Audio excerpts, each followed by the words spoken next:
Hello, everybody. This is Mike Hersh, and we're also going to have Myla Reson co-hosting with me today.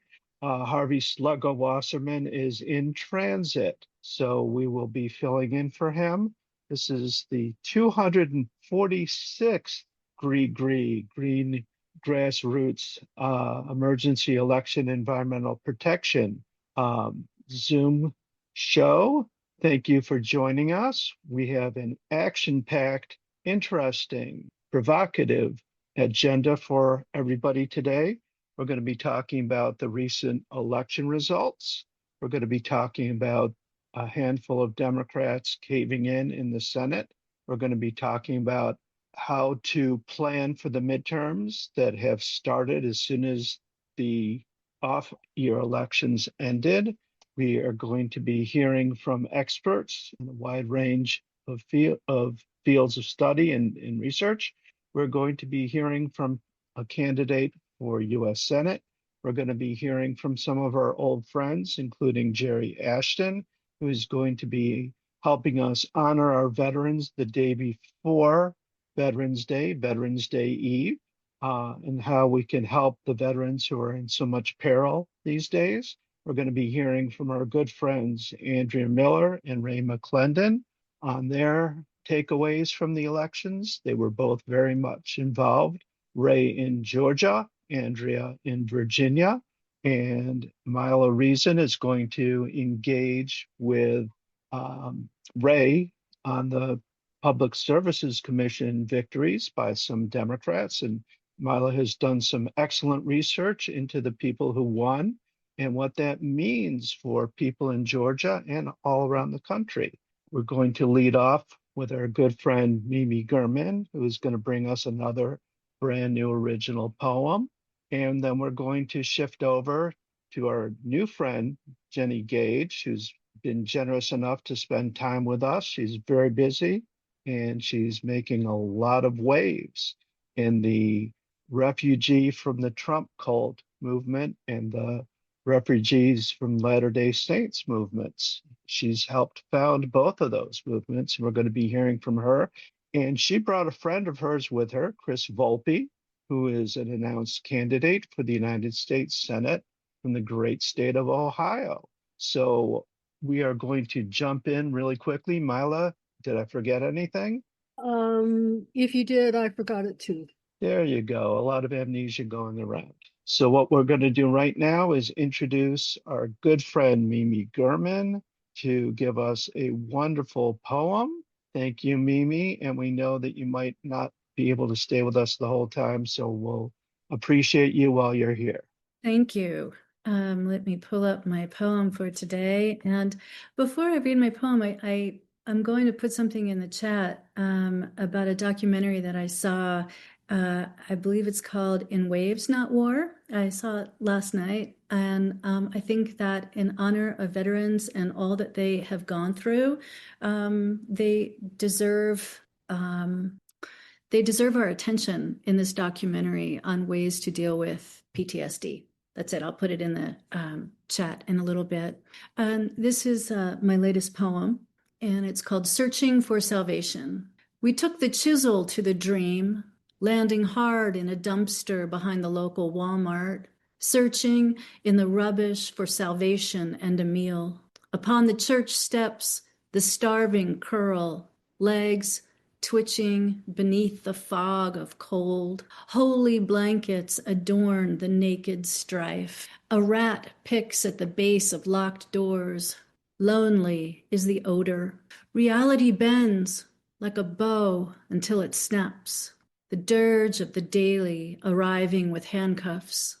Hunger not for a flag before humanity rings a faraway bell. Seeping from the cracks of a calloused kitchen window, a cardamom pod loses its shell. Its seeds drop into the mortar, then ground by the pestle.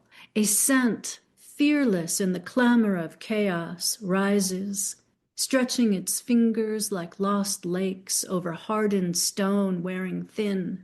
The thunder of terror that ricochets over potholes toward the graying grates of city gutters. And in its wake, of sutured souls. A child revels in the bravery of the sun as she walks toward the moon. Thank you. Thank you so much, Mimi. And I'd like to get underway. So, Mimi, you were generous enough to um, offer to introduce Jennie. So, we are going to have you do that, and then we'll have Jennie introduce Chris. Great. This is such an honor. Jennie Gage.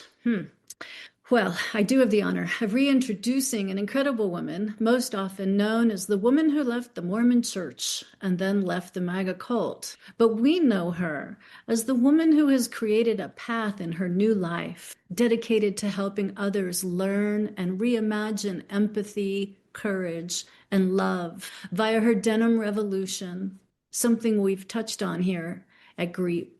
The many facets of this brilliant woman shine brighter than the brightest diamond, and we are grateful to have her on our Zoom whenever she has time in her schedule to visit with us.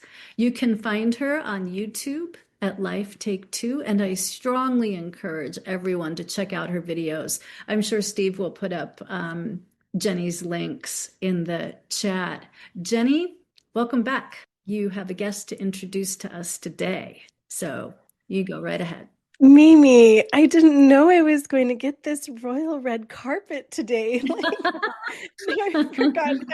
That was so absolutely beautiful. Thank you so much. And just once again, this is my favorite thing that I do of any podcast, any radio show, my own platform. When I invited Chris on today, I told him this is the best group of people that you'll ever hang out with. And I don't say that about anybody else. So I'm just always so impressed by the purpose and passion of every individual in this group. So Mimi, I'm going to save this recording and share it with all of my followers and listen to it late at night. Chris, here's the great introduction that I have for you. Here's Chris Volpe. Chris is a remarkable individual. He's from Columbus, Ohio. And I have so many people that reach out to me who are running for Senate or are politicians and, different positions from city council to, senators across the country, as I've been asking people to reach out to me to be on my podcast. And Chris was one a couple months ago that reached out. And after our initial conversation, I was so impressed with this man who is running a successful business, living a happy life, not having to worry about everything out there in the world and other people's opinions about him or trying to raise money and do anything extraordinary. And as he sat back and watched the future of our country being altered in ways that he didn't think were positive and beneficial, Chris decided to sacrifice his happy life to put his hat in the race for J.D. Vance's vacated Senate seat, which is a special election that's coming up this next year. So he's smart, he's savvy, and to me, he's really representative of everything that I talk about in the denim revolution, which is the American citizens becoming engaged in politics once again. And when I talk about that, I usually mean, go to a couple school board meetings, find some groups that you can participate in, volunteer on some local campaigns. But Chris really took it next level by actually running for office. So here I am, I guess. Thanks, Jennie. Yeah, so first of all, I gotta get my cats need some attention. The cat is Pumpkin, and Pumpkin. The cat is always part of our everything we do. Yeah, she has a tendency to make an appearance, but my dog's in my lap here too, baby. But yeah, thanks for having me. I am running for U.S. Senate in the 2026 special election. I'm excited to be here, and ultimately, I wanted to be able to look back in 10 years and know that I did everything I could to make this country better and to fight for people. And I just did not like the way that things were going. This is back in February. And, tomorrow, interestingly, is Veterans Day. And I sort of have this thing where I just think we all deserve better than what is happening right now. And if we think about the veterans and Veterans Day, like that loss and sacrifice deserves better than what we are doing right now. So excited to be here. Happy to talk about whatever you'd like. Seems like a really fun group. So, so glad to have you here, Chris. I have a few questions. Right now it looks like and it looks like Terry Ashton would like to join us too to talk about veterans. Probably has a follow-up with you, but I I was wondering if you could comment, if you were in the Senate today. I think you're aware of what's happening with the what I think of as the capitulation. You might think of it as a compromise, but it looks like the result of what's going on in the Senate today might result in millions of Americans losing their health care. And I'm wondering if you can talk about your take on what's going on in terms of what's going on in the Senate. Sure. That's a large question. Obviously, there's a lot going on. But I think I think the question you're asking me is really, would I have capitulated in this way that we're seeing? I think we're at 8 Democrats right now that have agreed to vote along lines to reopen the government, which I think is a little bit of a misnomer in a way, because we could have reopened the government at day one if we were actually able to formulate an actual plan to help people. But we're kind of stuck in this position. And I actually just did a video about this before we logged on. I'm just extremely disappointed in our leadership.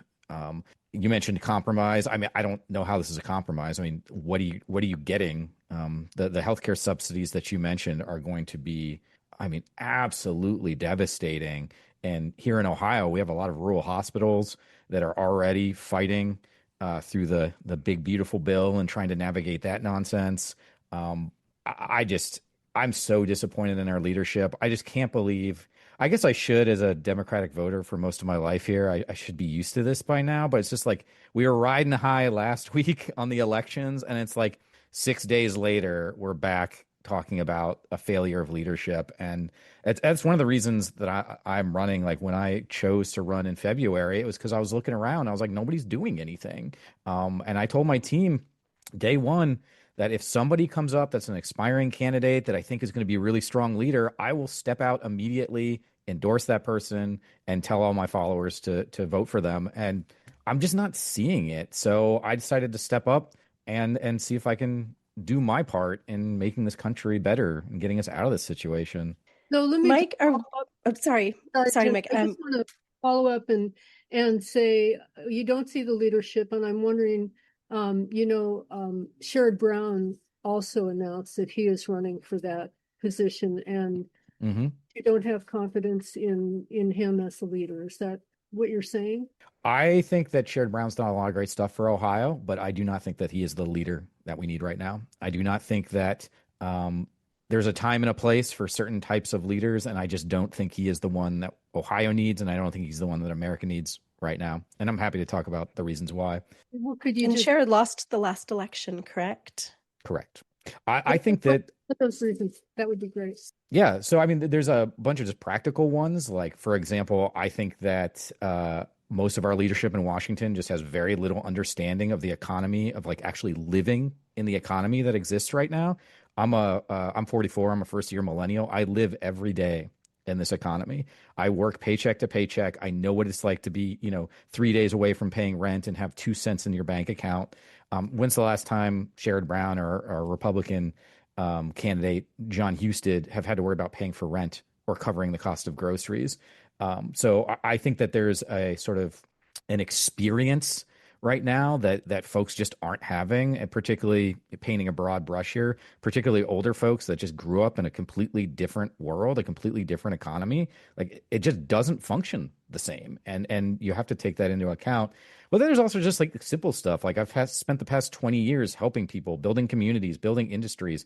I've started my own business. I've helped hundreds of businesses grow. So I know the trials and tribulations of getting a business started. I've been a teacher for over a decade. I've seen the students come and go, particularly through COVID and the impact that that's had on younger folks. I'm an artist. I'm a creative. I come at solutions in very unique ways. I'm a systems thinker.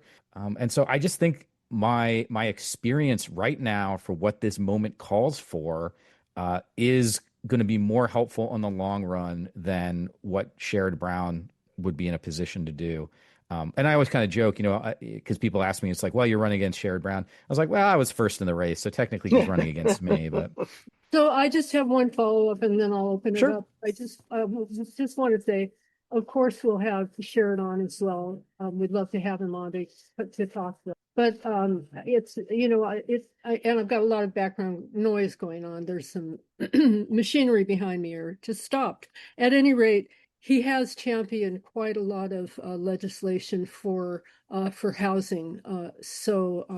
He's been pretty good on that issue. And have you looked at that at all? His history in terms of providing for housing for unhoused people and affordable. So Yeah, that's yeah. one of the I've issues. looked. I wouldn't say I'm a Sherrod Brown expert, but I've definitely looked at his past policies and his activities. Particularly, I was going through grad school in public health when the ACA was being talked about, so I was very deep into sort of the policy aspects of that. And again, I want to say, like, I don't have anything against Sherrod Brown. Like, I don't think this is like a he's the bad guy, I'm the good guy kind of situation. We're all on the same team here, and I think we should be working together. But I do think we're in a new economy and we're in a new political landscape that requires new folks. And I think people like Sherrod Brown should be stepping up to mentor new voices into the Democratic Party. And I'll tell you right now, the impression that I get and a lot of other folks get, I talk to a lot of potential candidates. The impression that I get from established Democrats is they do not want us. And I think that is a shame. Let's let's let Carlos. I think Jennie, you were trying to get one a little while ago. So why don't you go ahead and then we'll hear from Carla Sand, who's got her virtual hand raised. All right. Well, Chris and I were just talking before we came on about the election results that Mike invited us to kind of come on and dialogue about what it means, reading the tea leaves and what is behind the elections this past week. And we decided that if we were going to give a title to the election results, it would be a passing of the baton, how the election indicates that America is ready for change. And I think that there have certainly been times in the past where the status quo was working for most Americans. And if somebody new had come along, like Mamdani, nobody would have voted for them because everything was just perking along just fine. But currently, and really for a good amount of time, everything hasn't been okay for most people. And because of that, we are ready for change in ways that I don't think that we ever have been before. It was fascinating to see the percentages in some of the races and see some of the flips. And Mamdani himself, just the campaign that he ran, he was on PBS the day after the election, and some of his campaign people went through numbers like the 8,000 volunteers that he had door knocking, the millions and millions of homes and different people that were reached, and just the sheer number of citizens that are so hungry for change that some of these volunteers, he was saying some of the canvassers and the door knockers, once a week, they worked a shift. There was 4 to 8 hours a day where they went door to door and knocked on doors. This, to me, more than even just the result of the election, shows that Americans are hungry for change. So I do think, like Chris says, and this is why I'm volunteering on Chris's campaign, I'm not getting paid. And this is just one little thing. It's part of my denim revolution, right? My denim revolution is get to know people who are, have campaigns and volunteer, donate for those people that I believe in. So I chose Chris. He didn't choose me and he can't get rid of me now. But one of the reasons why I think that Chris and other people like him are the future of America is that we are hungry for change, and we have gotten into a habit, and no ageism intended. I know that I'm on a panel of incredible people, but sometimes we get stuck with these leaders who don't understand the fresh new frontiers that we're stepping into. And we think that they're the only ones that can lead, when in reality, the average age of most American presidents was somewhere between 46 and 58 until we got to like Donald Trump and Joe Biden. And now we're in this habit of having these older politicians who in some ways don't represent the future. So I certainly agree with Chris that it may be time for some of these politicians to step back. Nancy Pelosi, I hope that she mentors and is there for the new generation of politicians. But I think that as Americans, we are all hungry for change. We're ready to pass that baton to somebody new who represents us and not just the people at the top. Yeah, totally. Carla, do you have a question for our guests? A question and a statement, actually. I was I'm a member of PDA Disabilities Community, and I was surprised to hear you say that you would step aside if someone else could take over. that you were supportive of. And I see that in Sherrod Brown at this point, simply because he was such a supporter of the disabilities community. And so I hear a lot of talk about, oh, we want to get in and change this and change that. And just listening to me, you know that I'm pretty old and I've been through this before. And we saw a lot of people come out at the last Trump election, and then we didn't see them anymore. And now we're seeing them again. And so I'm thinking Sherrod Brown, tell me if how wrong I am, would be a consistent leader on some of the issues that I care about, and one of them is disabilities. So I I don't know where exactly you're coming from, as opposed to picking someone like Sherrod Brown, who was around before and did some. Yeah, so you cut out there for a second, but again, I don't have anything against Sherrod Brown. I don't think we need to look back and tarnish the good things that he has done for the state of Ohio and the fight that he's had. But I also think that there is real problems that are happening right now that I personally do not have faith that Sherrod Brown is going to be a really strong leader. And like, I feel you on disabilities thing. My background, well, one of my backgrounds is healthcare. I've been very active in trying to help provide more opportunities and more support for those with physical and mental disabilities. That's something I worked on when I was in my healthcare days. And I think it's a shame what's going on with the cuts to, I was going to say, disability funding programs. So at this point, it's like every funding program that is being done by the administration. I mean, it's going to take us decades to get back to some semblance of the kind of support that existed before. And I think that's a shame.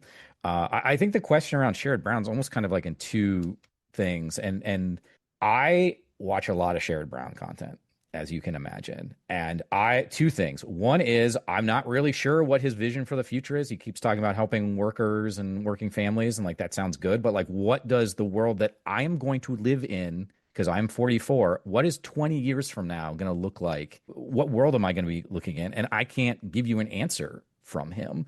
And then on top of that, I think what's tends to happen on the Democrat side, and I've seen this over and over and over again, is that when we get scared, we try to go with the option we think is going to be the most likely to win, which is also generally the safest option, which historically has also been the option that loses. And so I think that Joe Biden, classic example. Sorry to interrupt, Chris. I felt like he was a safe option. He was the incumbent, and he was safe. And so again, I'm attempting to say that I am here to work on building a future that I want to live in for the next 30 years. But I am not a politician. I'm not a career politician. I do not have a desire to be in Washington for the next 30 years until I'm 70. I feel that I have a skill set and abilities and a network that can be very, very helpful for what the world can look at right now. And to Jennie's point, we have an opportunity here to do some things that just wasn't possible maybe 10 or 15 years ago, like really meaningful change. And one of the things that I think Sherrod Brown has consistently said that a lot of younger people are just kind of rolling their eyes at, not specifically him, but just the sentiment in general. It's just like this idea that we have to keep moving towards progress in this slow, steady way, and that's somehow pragmatic. And frankly, I'm really, really sick of seeing people use a lack of vision being covered up by the word pragmatism. And there's a lot of other people that are like me that have been watching these things. So universal healthcare is I see a thing here, some issues. Universal healthcare is a really big issue for me. I'm 44. We have been talking about universal healthcare since I was born. The only meaningful movement we had towards it was the ACA, in which the Democrats ended up undercutting themselves and removing both universal health care, Medicare for all, and a public option, and gave us what we ended up, which is in essence a series of health insurance reforms. And we haven't seen anything in 15 years. Like Obama was in charge for many years. Biden was in charge for the last 4 years.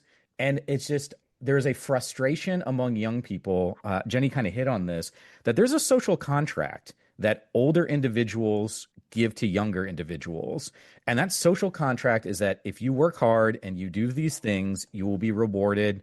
No one's asking for a mansion on every corner, right? We just want to have a consistent, stable life. We want to be able to raise a family. We want to be able to maybe take a vacation here or there. And we want to not have the weight of the world on our shoulders all the time. And that social contract is broken. And again, I'm a first-year millennial.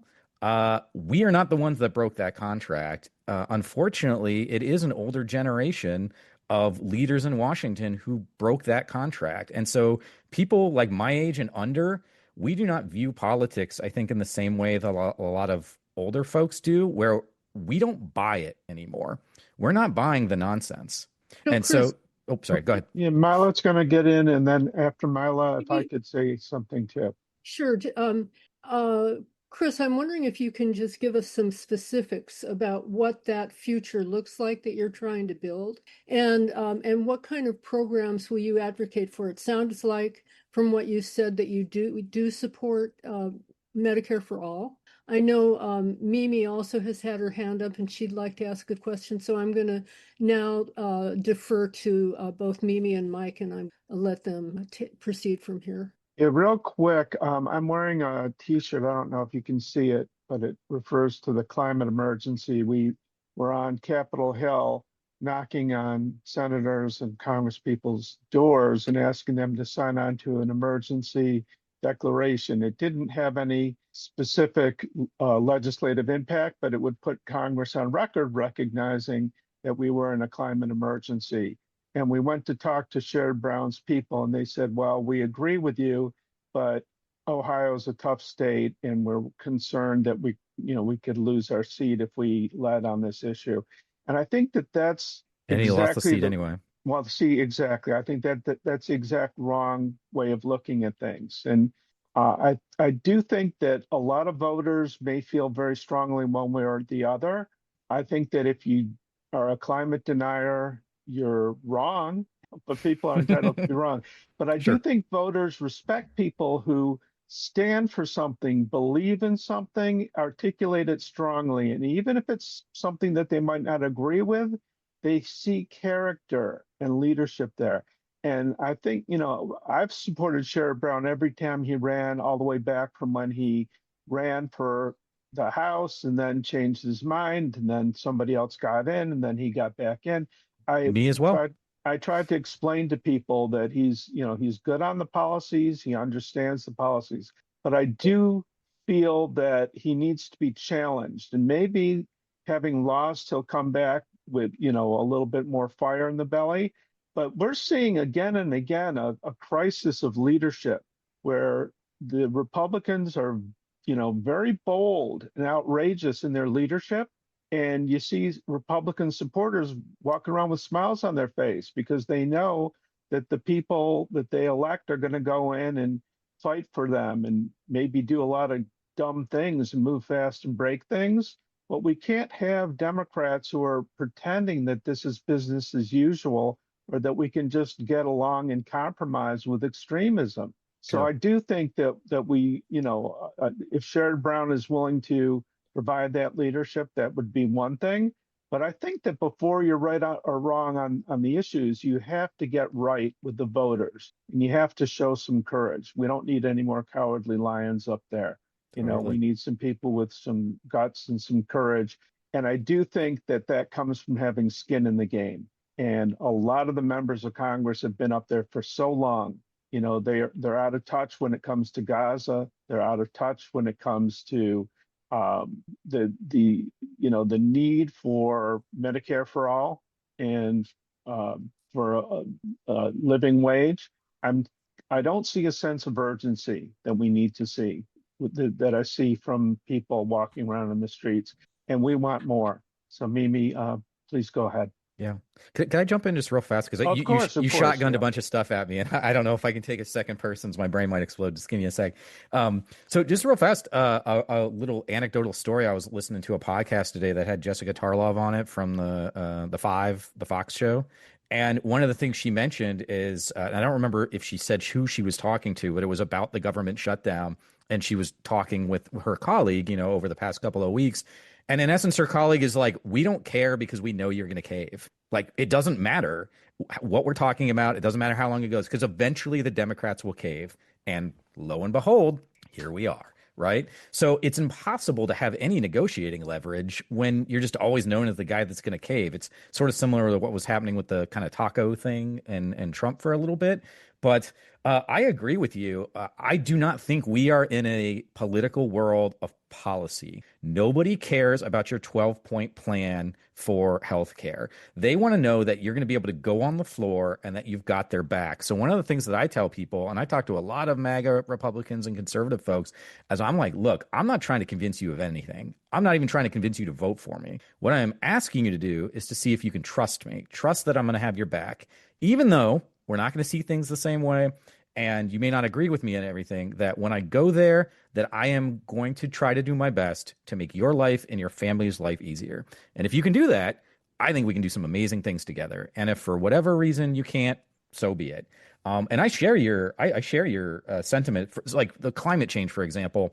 I totally agree with you. I think it is an existential crisis. I think we just went in Ohio. We just went from like a 70-degree day to snow. And we see these wild things, and the wind lately has been insane. Like we're seeing all these things. And one of the things I talk about climate change is like, okay, let's just pretend that you're right and climate change is not man-made. It's not. That's not true. But let's just, for the sake of this argument, pretend that it is true.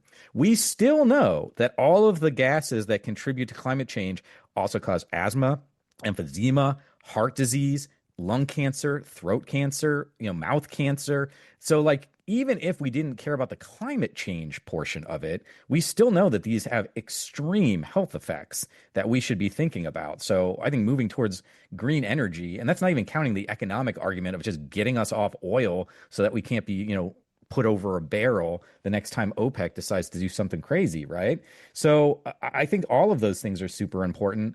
And ultimately, they all wrap into, I think, one very simple package, which is, can we create a society that's going to take care of and invest in people in an aligned way so that everybody has the chance to live the life that they want in a meaningful way? They have the chance for upward financial mobility, and they can just do the thing that they want to do for their lives. Our life is special and important, and we shouldn't be wasting it on stupid stuff. One of my friends he found out he's got stage 4 kidney cancer, which is a disease you typically get in your mid to late 60s. He's 46, just dropped on him like a bomb. And I'm watching him navigate this healthcare system, and it is a disaster, and it is cruel. It is a ghastly system, what we ask these people to do. And I think it's a shame. And I don't want to be having the same conversation 20 years down the road. I'm sure you all saw that the Trump administration cut that $500 million in mRNA vaccines. There was an article last week where they're like, I think we might have developed an mRNA vaccine that can kill cancer. Like, we are like this close to potentially removing cancer from something that we have to worry about in a meaningful way. And yet we are spending time, effort on all of this nonsense. And these have real life impacts on people. Well, thanks for that, Chris. And Mike as well, because what I wanted to share was my feeling about everything right now is that if anyone is running for a political position who is over the age of 60 is not in tune with what is really going on, because they no longer have the emergency that they're living with. Sure, maybe they have kids, maybe they have grandkids. It's still different. It's exactly like the six Democratic senators who don't have anything to lose by voting for God knows what reason, yes, to ending the shutdown. They have nothing to lose.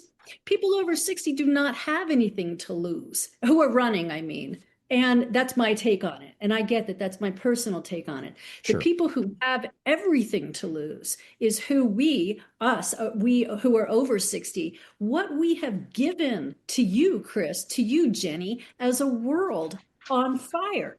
You have everything to lose. You have to choose whether or not you can have a child for the reason of financial reasons or environmental reasons. And that's because we never fix the problems. and we meaning everybody who's a politician who's older, and it's done over it. I'm like, if you've got a brain like Chris does, and can formulate a Maybe plan and I think you hit say, it on the head. I think you hit it on the head real fast. Sorry to interrupt. I think you hit it at the head is that, and this goes back to the social contract thing, is people are exactly. willing to let stuff slide when they feel like they're safe and secure and their family is being taken care of. But that's not happening right now. So I had a conversation with an establishment Democrat a couple of days ago, and I was like, it would be one thing to like kind of have to stomach this like nonsense loser mentality on the Democratic leadership if they were actually getting things done, but they're not. So what are we paying for here, right? And it's just getting really, really frustrating for young folks like us. And you mentioned, yeah, people running for Senate in particular is not an easy or cheap thing. Like I've put thousands of dollars, my own money in it. I'm spending a ton of time. I've got my own life, my own job. Like these are busy things. And so I can see why the system just sort of navigates towards people who are able to afford it, both financially and time wise. But those are also the people that are most of the time disconnected from the reality of everyday world experience. And That's Chris, if I right. can just talk about one of Mimi's points really quick, about the affordability of kids, this is where like the older generation has so much wisdom, they have so much experience. We don't want them to fade in the background, but I had to plan for every single child that I had. My grandparents didn't. And my children, they know exactly at what point they can afford the next baby. Like they have to do the math on it because truly, when my grandparents were raising kids in the 50s and 60s, they got a job. My granddad got a job. My grandma stayed at home. Affordability and making sure that you're not over capacity in the amount of kids you can have, that wasn't something that anybody talked about. My grandparents weren't limited to one, they had five. So just a little factor like that, if you haven't lived in today's environment with the childcare and healthcare and all of the other challenges that young families face, then you don't truly understand how the world has changed. I think That's that but right. what Let me, Mike, let I'm me just say one thing. okay, go Mike, ahead, one Mimi. sec. That yeah. Chris, the other thing too is that the social contract that you were referring to a couple of times now, that politicians who are still in there, who shouldn't be in there anymore, that is their social contract, that we're supposed to have all of these ways of living our lives. However, the social contract that I'm looking for is a contract between who I vote for and what I want. Sure. That is the contract that I'm looking for. It has nothing to do with the other contract anymore. Because if I'm voting for you, I know that you're going to set up your vote, at least, for affordable health care, affordable rent, and so on and so on. So that's part of the contract. I don't have to worry that that I have to say to you or write you an email saying, where's your spine? Because of your age, because of who you are and how you're living right now, you already have the spine. And that is just another difference to me, with the reason for really looking into people who are younger and running and moving out, everybody who has been in there for far too long. I appreciate that, Mimi. I appreciate that. Yeah, I think again, this was mentioned maybe 15 minutes ago, talking about the Democratic Party would, I think, just at a minimum, have a lot of value of having more voices in the mix. Like if I'll be blunt, if we do a debate and Sherrod Brown can't handle little old me, like he ain't going to be able to win against John Husted, right? So let's get us into a room and put us on a debate stage and see what kind of ideas we can really be fostering. Because it does really bother me that the Democrats, the folks on the left, whatever you want to call, we're supposedly the ones with the much better policies and the much better values. Then why are we never fighting for them? Why are we always on the defense? I just wanted to say really, really quickly that certain demographics are far too overrepresented in the Senate and in the House. We've got too many people who are of the older generation, my generation and older. We've got too many white males. And this is a country where a whole lot of people have a whole lot of different interests. Now, just because somebody's young doesn't mean that they'd be a great person. There are a bunch of young people on the internet who are right wing, even Nazis. Like Nick Fuentes is younger than a lot of Yeah. the people in the Senate, but that doesn't mean we are looking to get him in there. So, and that said, we don't want Bernie Sanders to go off and take up knitting or something. We like him out there doing what he's doing because he's inspiring younger people like Mom Donnie, like AOC, like a whole bunch of people on this Zoom. Um, so I think that we have to be a little bit diplomatic, and well, you don't have to. You're saying do whatever you want. But Yeah, sure. what I'm saying is, if we had like a Senate packed with Bernies and they were all old but understood it, if they got it, that would be one thing. The probability of somebody Bernie's age getting it is very, very rare. That's why Bernie is so rare. And Yeah. we do. Let me wrap up real quick. We fundamentally do need to have different voices at the table. We need a lot more women. We need a lot more people of color. We Agreed. need a lot more younger people. We need a lot more working people. We don't have really anybody, like Fetterman was supposed to be the working man's hero, and he's kind of drifted off into the Wall Street camp, and it's very disappointing. So this is all I'm trying to say is that everybody's welcome, but we need to be welcoming to other people who don't all look like, old white dudes. Yeah, absolutely. And I do think when we sort of say we need new younger voices in, really that is uh it's sort of a framing of we need folks who understand the day-to-day world of normal working people. And so maybe not, I think we've used age as like a simplifier for that sentiment, but yeah, I totally agree that it's not necessarily about age. But I also will say as kind of again, I talk to a lot of people, and one of the things I've noticed is for some reason, I don't know if it's because I'm younger than them and they're just like, I'm not going to listen to the kids anymore or whatever, but some folks just have a really hard time reconciling the world that exists today compared to the world that exists when they were growing up. And realizing that it's just the fundamentals are not the same. It's not about not drinking your $5 lattes or going to a public school anymore. Like it's just a different world. It's beyond that. Now, that's absolutely true. A friend of mine who's older even than me, if you can believe it, was our county executive, and he's a terrific guy. But he said something like, "I don't understand this free tuition thing." I worked at a grocery store, put myself through college. And I said, Hmm. "But dude, that was like a long time ago." Yeah. You Can I know, tell you a little you story Yeah, about that? please go ahead, Chris. So I had this conversation with my dad maybe a decade ago, and we were talking about it because my dad is a doctor. He went to OSU, Ohio State, same place I did, but he was going in the early '80s, like late '70s to early '80s. I was born in '81, and we were talking about it. I was like, "Did you know in 1981 you could go to a public university, work full time in the summer, part time during breaks? You could cover your tuition, room and board." And have some money left over, you'd make it out with like $7,000 extra money. If you did that today, the same exact thing, you would be in the hole close to 20 grand. So that's a delta of $27,000 for doing the same thing. But here's the kicker is that I don't think a lot of older people understand this as well, because I hear people ripping on, well, first it was millennials and then became Gen Z, and it just always goes down the track, right? But if you look at millennials and Gen Z, they are on paper far better than anyone in Gen X and the baby boomers was. They have higher graduation rates from high school, higher graduation rates from college, higher rates of volunteerism, higher rates of extracurricular activities, higher rates of sports, higher rates of military involvement.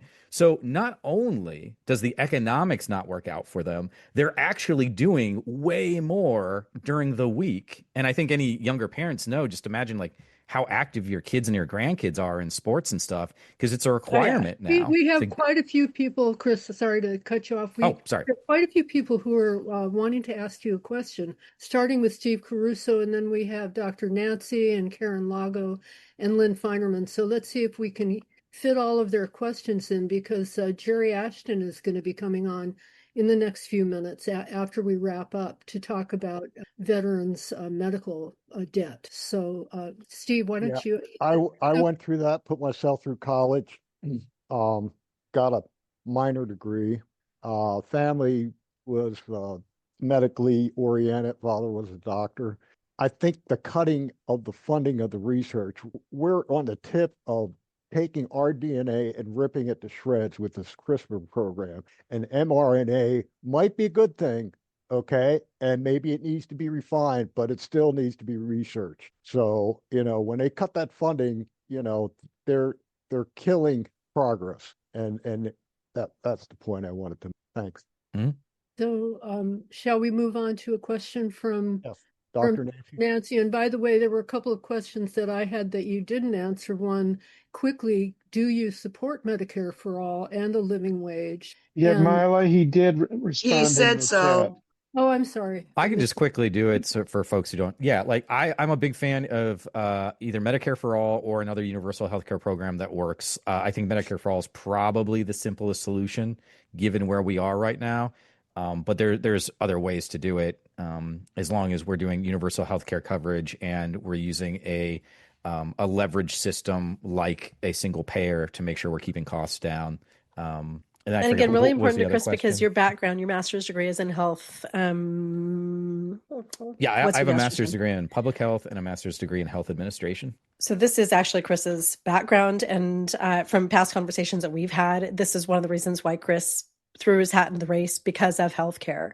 So this is one of the big things that kept him up at night. That is something that he's going to fight for. Great. And Vina Colley has also entered the stack, and she would be one of your constituents, and we really want to hear from her. So let's quickly get through the queue here and Yeah, start. everybody, please, we're sorry we went on so long, but if you could quickly get to your question and then mute yourself so we can get the answer.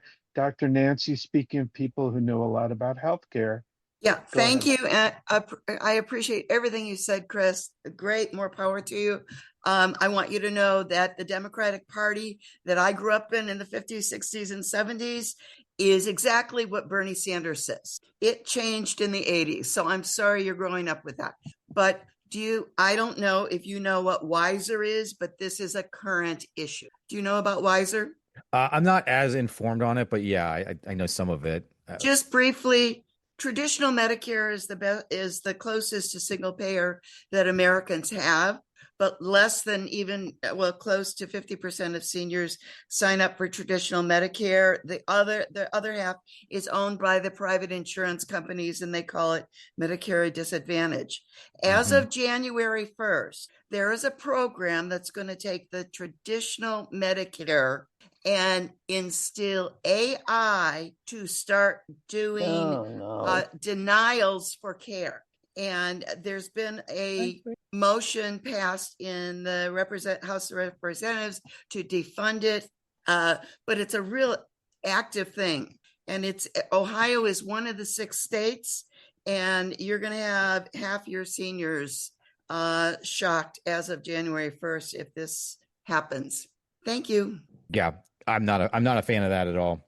There was actually an MIT research study that just came out maybe a month ago that showed 95% of these AI pilot programs in the corporate world are just absolute failures. So in no world am I going to let a new technology like this be in charge of deciding who gets care and who doesn't. Thank you. Can we hear from Karen? Yeah, I want to tell you, a week or so ago, somebody quoted Abby Hoffman saying, don't trust anybody under 30. And he did say that. But when he was older, he said, don't trust anybody over 30. So it's over 30. perspective. Okay.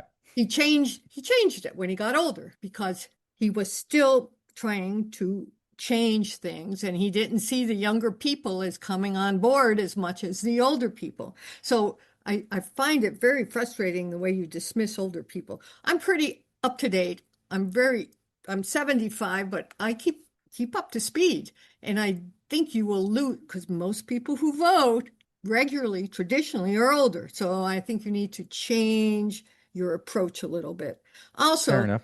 Robert Frost said back in the 60s sometime, he said, a liberal is so broad-minded he can't take his own side in an argument. That is a problem with broad-minded people. And I'd rather elect a broad-minded person than a fascist. So that Democrats have fallen all over themselves. I've never been a fan of either party at all, but it's a Me corporate neither. problem, and the corporations are the people you need to get at, the billionaires. Absolutely brilliant. Thank you so much, Absolutely. Karen. I do think I'm the one who threw in a lot of the older voters, and that's because of the data on these past elections. The elections that Yeah. just happened last week, the data was unbelievable. The number of younger voters, the number of younger volunteers, and the age of the candidates. But it's not just age. And again, I don't lean into ageism at all. I think that there's so much wisdom in our elders, but age as well as political leanings and everything showed that this is a passing of the baton. But age was just one small factor in that.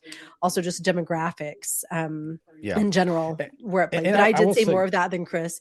Chris was just leaning into that because of Sherrod. So that was more me than Chris. sure. And I'll say too, yeah, generalizations are dangerous. I think what we're getting to, I'm someone who likes to look at the answer below the answer. And when you see everybody, whatever age group you want and below, 44 and below, saying we need younger people, less older people, they're not really saying that we need less older people. What they are saying is nobody is listening to them and nobody understands what their life is in Congress. That is what they are saying.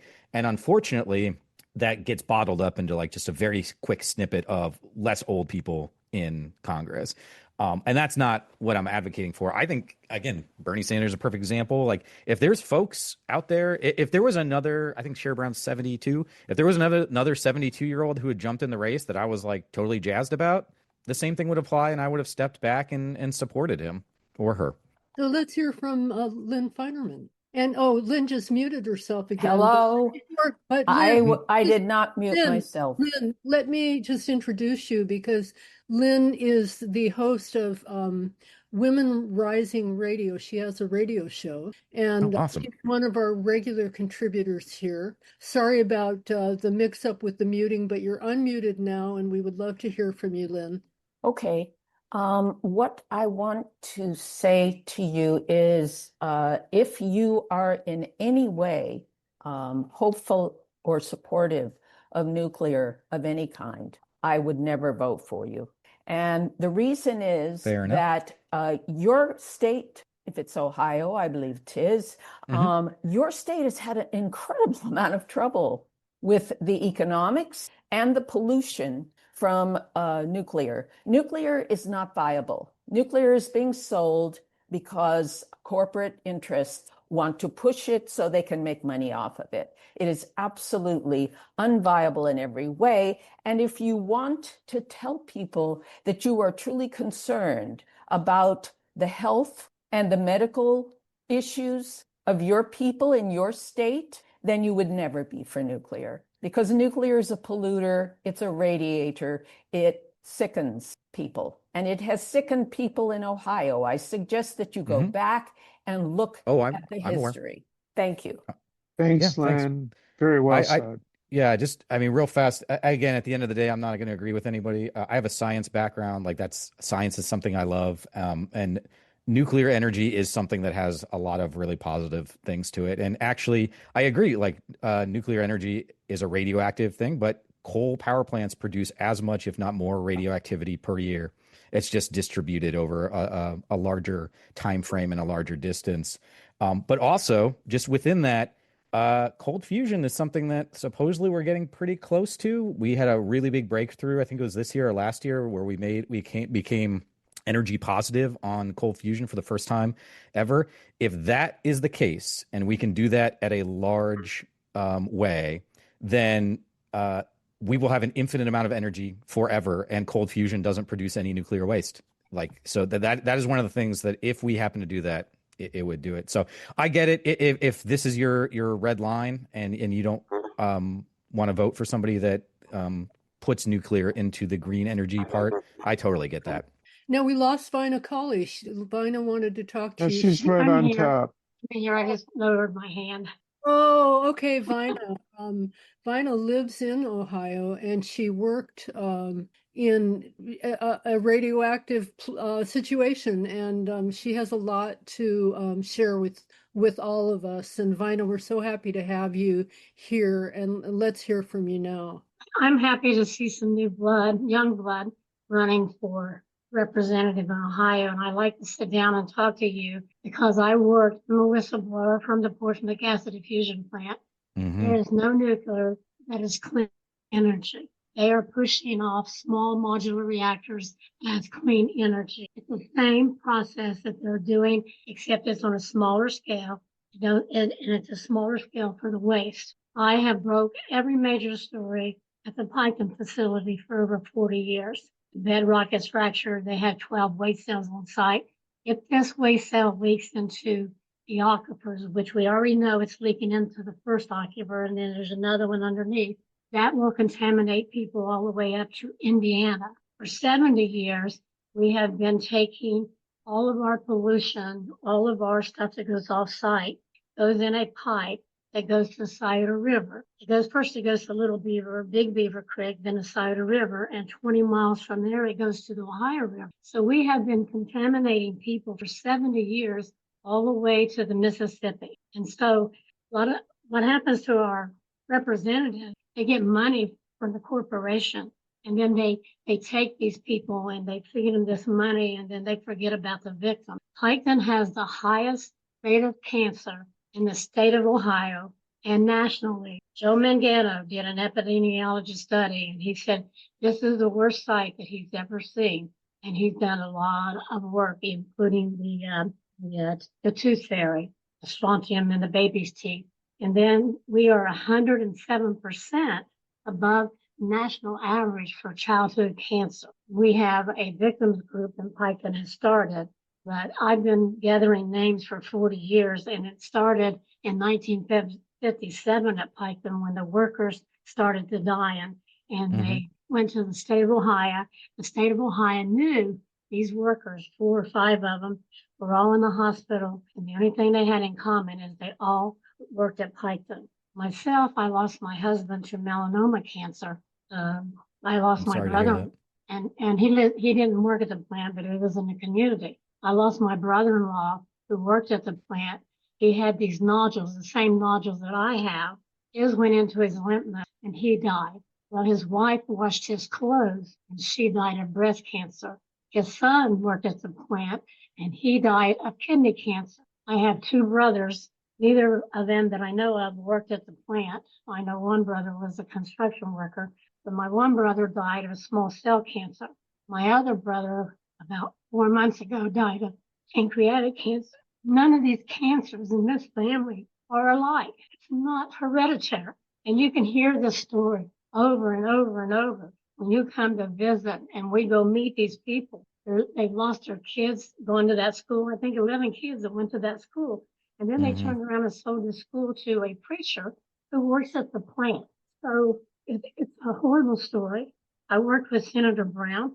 I had to petition him to put us in RECA. So he called all of the county representatives, and I have these letters. They were all wanting us to get into RECA because they know what they've done to us. And I don't think we need any more nuclear in Pike County. I think we deserve some type of industry. It's cleaner and safer. We deserve it because we've been used as human guinea pigs. They sacrificed our communities to keep this plant out there, and they lied. They knew all this was going off site because I found off site in the EPA office. And the EPA office knew the Little Beaver was quit. The Beaver Creek was contaminated in '92 when I broke the story. Vina, I just want to thank you so much for sharing these heartbreaking details. I apologize. We've gone on too long and we're kind of running out of time. So Yeah. I saw where you and Chris are exchanging information. You're going to get together offline and discuss this. And thank you so much, Vina, for all you've done and all you continue to do. I really apologize. We're just running behind on time, and that's my fault. And Chris, if you But want to thank you come here, again. maybe I can hook you up with the Democrat Party and we can all come and we can talk. It's a good place. It's a good place. And, we've been ran over by the Republicans. I mean, the whole thing up there in Columbus is on this. They have a nuclear board up there. They pretend like the community has input. we don't get any input. If Vina, they come, I'm sorry. What you're okay, saying I'm is sorry. absolutely wonderful, and I wish we could zero in on that, but due to a screw up on my part, we're Okay, falling all behind. We right. need to I've hear learned from so Jerry much. Ashton. Thank Yeah, you, Vina. you're Vina, I'll call you at your cell phone that you gave me. I'll give you and a call for sure. you're awesome, Vina. You're absolutely amazing, and we'll hear from you again next week and moving forward because what you're doing is essential life saving Thanks a lot. organizing. Thank you so much. We love you. And so, Chris and Jenny, if you could wrap up, then we'll have Jerry Ashton come on, and I hope you can listen to Jerry. He's doing absolutely amazing things to help veterans, and he was giving a little pushback about some of the things we were talking about. Some of us old folks are still out here kicking and doing some good stuff, and Jerry's doing amazing stuff. So we'll be getting to him right after this. But Jenny and Chris, thank you so much. And if you'd like to leave us with some good thoughts, and then also we'd love to have you both on again, as soon as possible. Yeah, thank you so much. First, I'm going to hop off and I'll be listening to Jerry while I drive to pick up the kids from high school. It's time to go do the carpool. Thank you. I always learn so much when I come on. Like Fina, I just want to hear some of the data that you have. I grew up part of my life in the Pacific Northwest where we had a big nuclear power plant too. I want to thank Chris especially today. We were actually prepped just to talk about the election, and I told him you're not going to be talking about your campaign at all. Nobody's going to be asking you questions about that. We just had all kinds of data on the election results. So thank you, Chris, for segueing into answering questions and things when I completely, I guess, did not understand what the topic was. So Yeah, we're not the thank you. most disciplined here. If you haven't noticed. It's all good. I enjoyed it. I love that you could just pivot on a dime like that. But thank you, everybody. It gives me so much hope that there are so many people that are just passionate about our country and passionate about the direction that we're going in. So I love coming on here. You guys are some of my favorites. You're literally my favorite thing that I do. And I tell that to my partner and my kids and said that to Chris. You get to come on, my favorite thing that I do every week. So thank you, everybody.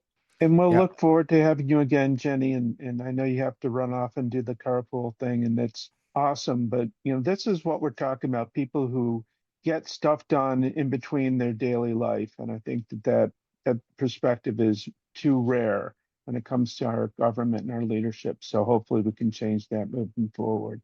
Yeah, I really appreciate you being here. Thanks so much for the invite, and the questions were good. And I'm happy to come back anytime. And I didn't really say this at the beginning, but I'm a grassroots guy. I'm taking money just from normal folks. So I don't have any connections to any of these corporations, and I don't owe them a thing. So if we can find good solutions to help people out, I am down for any of those conversations. But I greatly appreciate your time and having me on tonight. So this was a great group. It was fun. Thank you so much, Chris. Thank you so much, Jenny. Love to have you guys on. Love to have you back. And now a little bit behind schedule, but we're hoping to hear from my good friend, Jerry Ashton. He's an absolute wizard when it comes to saving people from crushing debt. And one of the things that young people are facing these days, and veterans who go out and serve our country and come back home, and they find themselves further and further in debt. And Jerry has stepped up with a handful of people working with him to alleviate veterans' debt. And I don't want to take any more time away from you, Jerry. Always love to have you here. You're a big favorite of ours. It's been too long since we've had you, and it's great to have you back. Thank you for honoring our veterans and honoring Veterans Day on Veterans Day Eve, and doing all the great work that you're doing. Can you tell us what you're up to these days, Jerry? Well, thank you for the introduction. And thank you very much for giving me an opportunity to talk about what should be everybody's favorite subject, which is seeing that our Constitution is defended, and is defended presumably outside of our shores, should battles be necessary. And never thought that I'd be at the situation as a Navy veteran myself, having served from 1955 to 1959, variously aboard a heavy cruiser in the Pacific, Naval Air Station, CB base. But it was a wonderful experience, and it's a shame that so few people take advantage of raising the right hand and joining the military. So what I'm going to do is I kind of open up for you a view of what we're going through as veterans dealing with civilian issues and civilians who don't quite understand where veterans fit into the world of peacemaking. So what I'm going to do, because I'm not going to take any time out of this, I'm going to put into chat all the relevant things I would like to have people take a look at, which I want you to paste, copy and paste into something, but we won't discuss it now. I'll just give you an idea of what we're doing. See if this appears. And Jerry, while you're doing that, I just want to remind everybody, Jerry is an absolute financial wizard. He's figured out a way to buy up debt that our veterans owe to different companies and collection agencies, this, that, and the Billions other. with a B of dollars, billions, right, Jerry? And through his wizardry and know-how, he buys up this debt and tells veterans, you're free and clear. You can go and live your life. And one of the things Jerry and I were talking about this on the phone the other day, being in debt is a primary driver of suicide and suicide ideation for our veterans. And I can't think of anything more tragic than that. And it doesn't have to be that way. And thank you, Jerry, for doing what you can to lift up our veterans and free them from this crushing, psychologically abusive debt. Well, thank you. By any chance, did I just come online with my website by any chance? I just put it up there, Jerry. Oh, you did. You're welcome. Yeah, well, let's take a look at the top. How do you want to go? Yeah, all the way point to the me top. Around. Right there. Go down now to gentlemen. Keep one page, a little bit more down. Okay, right there. Click on that arrow for Colonel Bent. Well, we can't show videos on this video because the YouTube. Oh, is that right? YouTube, like, unless he makes it Creative Commons. This is a note for everybody. If they make their videos Creative Commons, then we can share it. But otherwise, YouTube. I put it into chat. So anybody who wants to check out that video. That, yeah. So and if you go to endveteransdebt, all one word, .org, endveteransdebt.org. It's pretty straightforward. That's what it's about. If you're listening on the radio, we urge you to follow up with us on YouTube so you can see all the sight and sounds and all of our pretty faces. But if you don't get around to that, go to endveteransdebt. Let's see. Endveterandebt.org. End veteran debt, not veterans, veteran. Okay, singular. Thank you, Gage. And and Steve Caruso is our own wizard, our technical wizard. Okay, Jerry, please go ahead. Okay, you can get that off the screen. And here's the brief story. I was a Navy journalist. Put that away when I left the service, and then I revived it during Occupy Wall Street when I blogged for the Huffington Post about Occupy. I was part of that. When I was in Occupy, and by the way, my career between the Navy and Occupy Wall Street was in the debt collection industry. And so experiencing when I was younger, Occupy Wall Street. Now, when I was younger, I mean, I was 70. Okay. So when I was younger, as part of Occupy Wall Street, I started listening to the complaints, what wasn't changing. And one major thing they brought up was medical debt. I don't have to tell you folks about that because it's always in the headlines, always in the headlines. I can guarantee you in 2014, when I started RIP medical debt, it was not in the headlines. And it took activism by people like me to bring to America's attention that the discrepancies in what we call healthcare for profit, was killing people. So I started a charity, co-founded RIP Medical Debt, been around for 10 years. So far, we've raised enough money to purchase debt on the debt market to abolish $22 billion worth of medical debt for almost 15 million Americans. Now, along the way, I discovered that veterans ended up in debt. How in the world can that be? When you raise your hand and you serve your country, one would think that you were taken care of once you leave the service, and it ain't quite so. So when I discovered that, I resigned from RIP Medical Debt to start a 501c3 private foundation. You'll see in the text that I put into chat a donation request.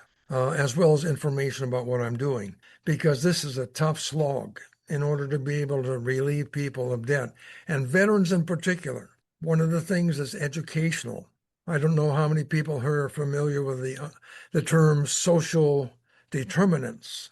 A social determinant is something within the society or the structure or the world that we live in that is a determinant of everything: health, death, success. Well, debt is a social determinant of suicidal ideation and the act itself. Being a member of the debt collection industry, I'm not I'm not usually welcomed by them when I go to some of their events, because it looks as if I'm attacking debt collection in itself, and I'm really attacking the way that debt collection is done, the inhumaneness of it, the shaming of it, the use of guilt to do that. So as I'm doing and creating ways of bringing people into awareness, a lot of that is education. And a lot of that is getting in touch with and working with civilian groups. What is necessary is for the civilian as well as the veteran to get out of their silos and get together to discuss this. When was the last time you were invited to a VFW bar to have a drink with somebody? When was the last time you both, invited veterans over to your tea party? Whatever it is, there's not that much happening. There's not that dialogue that's necessary. So probably the most important thing that I'm going to leave you with is the fact that, and you can reach me, jerry@endveterandebt.org, is we need to be able to create a coalition. I'm working with some great organizations already, and I'd like to add your organization to that. So now I'm open for Q&A for as long as Mike will allow for that. Mike, I love you so much. Thank you. Well, thank you so much, Jerry. And I can't thank you enough on behalf of the millions of people you've helped by lifting the debt off their shoulders. And I want to echo that. We've got Veterans Day tomorrow. Go out and hug a vet. Thank them for their service, him and her, for their service. See what you can do to help make their life better. I don't know what's going on with my video. There we go. Um, Jerry, you kind of are modest when it comes to mentioning just how many people you've helped and how much debt you've helped to extinguish, but I'm going to put you on the spot. Do you have an estimate on the number of people, both with the medical debt and with the veterans debt that you've helped, and then also the total debt that you've retired? We'll do that, and we want to have Gregory answer. I'm going to answer her next. Here's the deal. I co-created an amazing charity. It's still doing wonderful things. We're abolishing debt in every state, all 50 states. And there are millions of Americans. Would you like to know how many Christmas cards I've gotten? Sure. Well, that wasn't the point. One is I had to do what I had to do. I'm what you would call an unintended activist. There you go. How many bill collectors do you know that want to get rid of your bill? There you go. Okay. You're like the Scrooge story, but with an even happier ending, and for so many people, the Christmas Carol. Hey, Now, hey, veterans, boy. here's my concern. I want and need people to come to my website, donate to the work that I'm doing, especially over this holiday period that's coming up. Everybody I pull out of debt, even if it's even if it's paying their rent, even if it's putting tires in the car so they can get to work. Right. And I've been on some of your Zooms, and you've talked about putting ramps in for people who've been injured Yeah. serving their country, and they couldn't afford to habituate their homes so they could even get around. And you stepped up and helped people with that. So, whatever, if they need a service dog, you'd help them with that, and you helped them with food, you helped them. And a lot of these people are very proud. They don't have their hand out. They don't That's the want. thing about a veteran. More so than the typical citizen, veterans have been told to suck it up, keep your problems to yourself. We've got your back. Everybody knows they got your back, but nobody goes to a dinner party and tells everybody that they're being chased down by a bill collector. Mm. That's not That's right. People are ashamed of it, and they shouldn't be. They should not be. Steve, you have something for us? Boy, that turkey, is that still hanging up in the butcher's window down there? kid turns around and goes, Walker. You remember about that? a documentary that I It- saw. So who's talking? Anyway, so yeah, God bless you, Jerry. Billions of dollars of debt retired. And that I'm not to put a damper on things, but that speaks to how leveraged the corporations are and invested in stealing from the American people.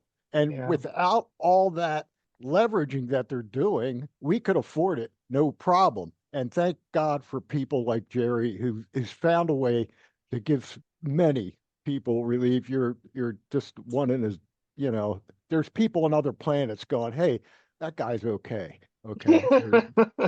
You're an interplanetary hero, Jerry. How You about are. that? Thanks. Appreciate it. Thanks.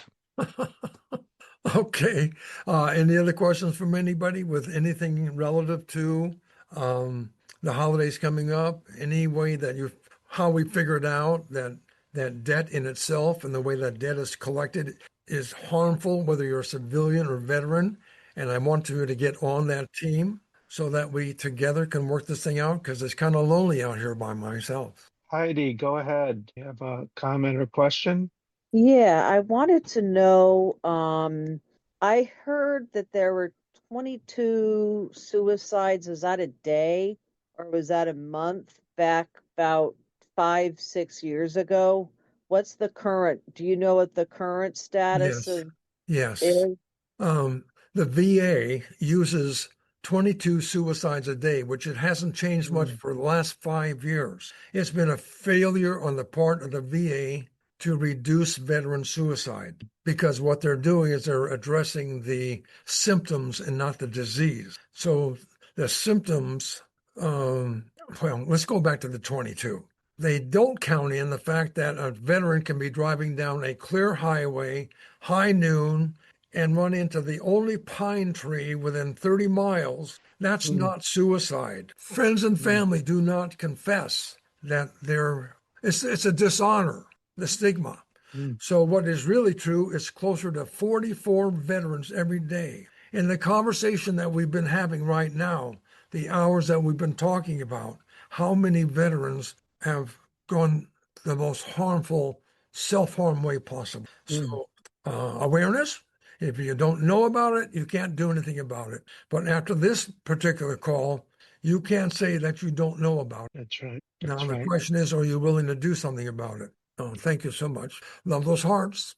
Well, Jerry, thank you so much. It just occurred to me a few days ago that Veterans Day was coming up, and I immediately thought of you, and you were so kind to make time for us. But Thanksgiving's coming up. A lot of veterans are going to be feeling the pain of not being able to afford a Thanksgiving dinner or not being able to afford the roof over the head or whatever it is. So maybe you could come back again and we can talk about those things and other ways people can get involved to help you with what you're Let's doing. make it a January 2 date.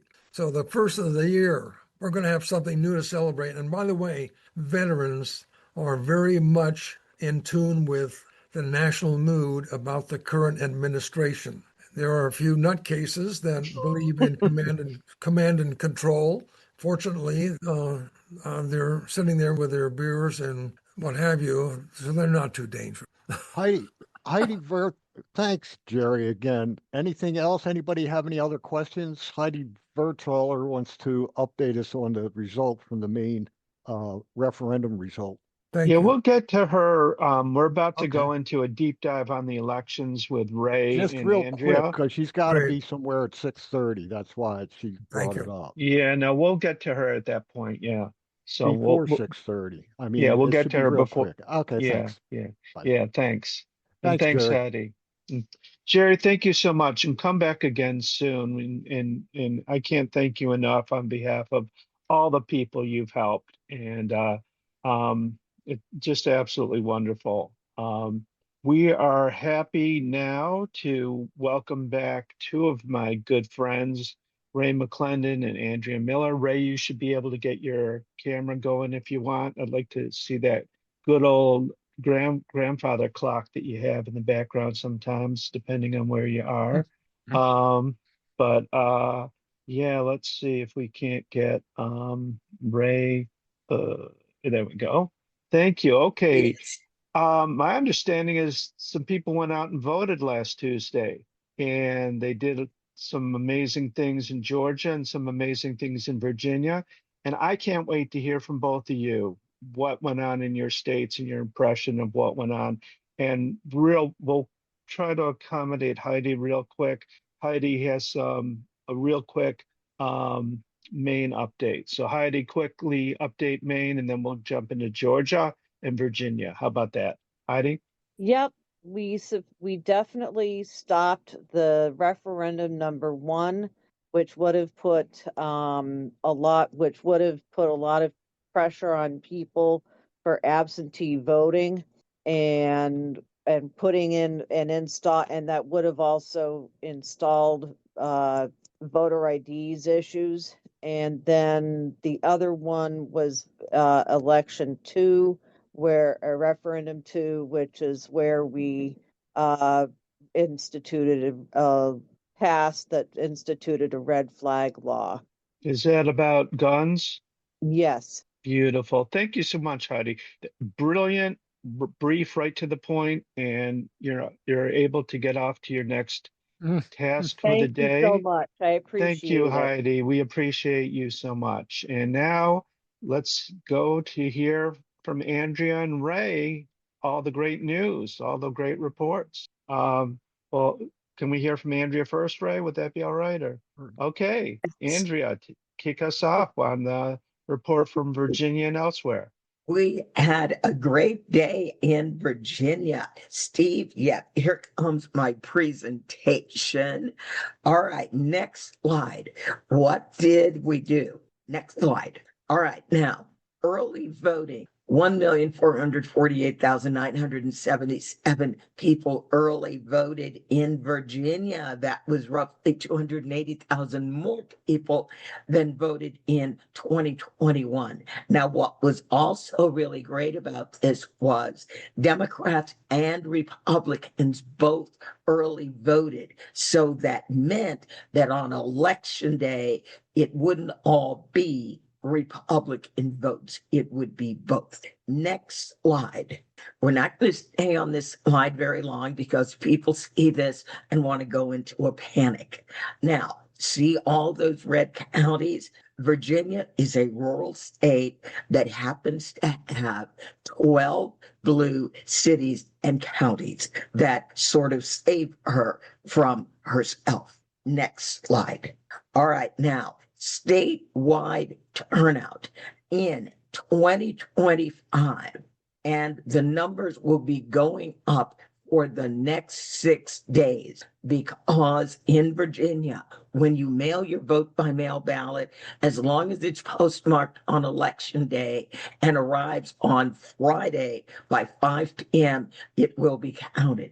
Virginia also has same-day voter registration, including on election day, and registrars have 10 business days to approve those registrations and then count the votes. So right now, our voting total is 3,390,906, and that total goes up every day. We are 75% of the 2024 election, and that normally doesn't really happen in Virginia.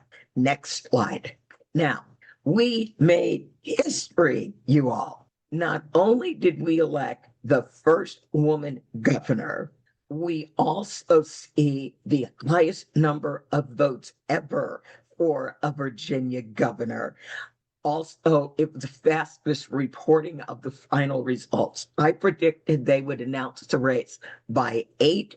They announced at roughly 7:46. And as I said before, 75% of the 2024 presidential election. Now, here's the other thing. Abigail Spanberger, 57%. Earl Sears, 42%. That is a 15-point difference, people. 15 whole points. I called 15. Other people were going, yeah, it's going to be between 6 and 7. And I'm like, no, it's going to be 15. So it was a landslide, tsunami, ass whooping, whichever one you prefer. It was. All right. Lieutenant Governor, Virginia elected the first Muslim lieutenant governor who also got the highest number of votes for a lieutenant governor. So we have 2 women now leading the Commonwealth of Virginia. Next slide. The Attorney General race made us a little nervous, but as Abigail said, let the voters decide. And the voters decided, all right, it was a text message. Did he shoot him? Did he show up at his house with a gun? So let me get this straight. It was a text message back in 2022. You know what? We don't care. So Jay Jones won. So that means Virginia will be participating in all the attorney general lawsuits. Who knows? We may file a lawsuit of our own. Next slide. Andrea, real quick, for people who weren't following this that closely, Jay Jones got involved in a little bit of a scandal because he quipped in a text message something that he shouldn't have. He apologized for it. And it's not like there's a president of the United States who goes on social media and says a dozen crazier things every freaking day. But there you go. Right. And then immediately after they broke the Jay Jones scandal, then there was the public chat scandal of the young Republicans saying we need to lynch Black people, rape women, and I love Hitler. Yeah, right. Yeah, it was awful. So anyway, to make a long story short, the Virginia General Assembly, when they convene in January, will have 64 Democratic seats, the most seats we've had since 1988, and there will be 36 Republican seats, and that will equal the Virginia House. The Virginia Senate was not up for election. Currently, the Virginia Senate has 40 seats. 21 of the seats are Democrats. Senator Hashmi will eventually resign. We do not have the date for her election. And then there will be a special election to fill her seat. So I was expecting that there would be 9 seats in Virginia that would probably flip. 13 seats flipped. And we have one where the candidate is 1,200 votes behind, and there are supposed to be roughly 1,200 college student votes that came in on election day. So we are watching that race. That could be seat 14. Stay tuned. Next slide. All right. Now, in 2026, we are looking very hard at Congressional District 1. There are little check marks there of the counties where we won. Chesterfield and Enrico are the 2 largest counties in Congressional District 1. We also won in James City and York County. We don't ever win there. And we won in Williamsburg. Next slide. All right. This is what CD1 looks like. It goes from our ocean all the way down into Enrico and Chesterfield County. So when you look at it, it is mostly older voters, but they've got a nice collection of young voters. Next slide. CD2. CD2 is predominantly in the city of Virginia Beach, which is 57% of the district. We won 3 of 6 seats there, and there were the 3 candidates who lost all had more than 42% of the vote. So we think we are in a good position for 2026. And Virginia is planning on redistricting. So we have already had the first vote on the constitutional amendment. The second vote will probably be in January because it has to be in 2 different years. And then that will go out to the voters to ratify, and Virginia will redistrict. End of slideshow. As I said, it was a great election. I will be at the inauguration. I'll be seated in the "and my mother's bird crazy friends" section, but okay, I'll take it. Real quick, Andrea, before we get to Ray. You knew Abigail before most of us had ever heard of her. You met her Yes, through her mother, who was a yes, champion for the Equal Rights Amendment. Can you just yes. say a couple quick words about that, and I'll try to get that picture up. Okay. I've known Abigail. I met her mother in 2009. So I've known Abigail since 2009. And I knew that she was a lovely young woman who had 3 daughters and at the time seemed to have zero interest in politics. But what she loved and what she watched was her mother's dedication to getting the Equal Rights Amendment ratified. And she had taken up the charge back in 2009, which is when I met her. And then in finally 2020, when we won the Virginia House and the Virginia Senate, we were able to ratify the Equal Rights Amendment and become the 38th state in February of 2020, and I gave the closing argument. Andrea, can I share your slideshow in the chat? That is my new favorite picture. That is Eileen's mother, Eileen Davis, and that is Abigail holding her mother when it has just been announced that Abigail is the governor-elect of Virginia. I just want to call everybody's attention to how poignant and inspirational this moment was. Eileen dedicated her life to equality for both genders, all genders, every gender, and she was able to celebrate her daughter being elected the first female governor of the Commonwealth of Virginia, the former capital of the Confederacy, and it's history in so many different ways, and just so inspiring for me personally, and I think for everybody. Yes, that is my new favorite picture. And so, Andrea, thank you so much. And we've been waiting so patiently to hear from you, Ray. We got some good news from down south. Oh, So take it absolutely. away, my friend. Absolutely. And I just want to add my applause for the great work that Andrea did in Virginia.